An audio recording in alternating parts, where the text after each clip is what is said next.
এখন শীত পড়ছে আর ভাবছি ঝাল কিছু খাবো, কিন্তু কি খাবো তাই বানিয়ে নিলাম নুডলস কুরকুরে।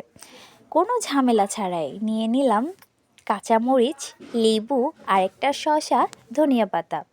তারপর যেটা লাগবে নুডলস। এখন এখানে আমি একটা পাইপিং দিয়ে দিলাম, তারপর হালকা তেল দিয়ে দিলাম, আপনারা চাইলে ঘি দিতে পারেন। তারপর নুডলসগুলোকে ভালো করে ভেজে নিব, যেভাবে ভাজা হয় আর কি, আপনারা আপনাদের মন মতো ভেজে নেবেন যাতে পুড়ে না যায়।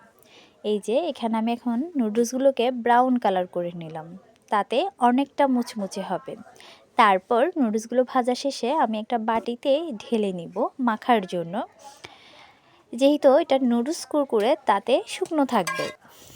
তারপর এখানে আমি 1 কাপ শসা কুচি দিয়ে দিচ্ছি, তারপর দিয়ে দিচ্ছি ধনিয়া পাতা,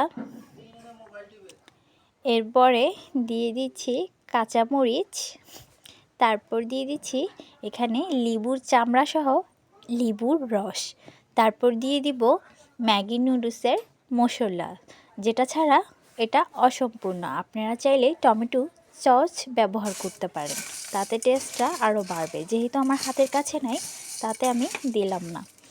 এই যে দেখতে পাচ্ছেন, এখন আমি এটাকে ভালো করে মেখে নিব। শব্দ শুনে বুঝতে পারছেন এটা কতটা মুচমুচে হয়েছে। যদি আমার ভিডিওটা ভালো লেগে থাকে অবশ্যই লাইক সাবস্ক্রাইব করে দিবেন। Bye bye.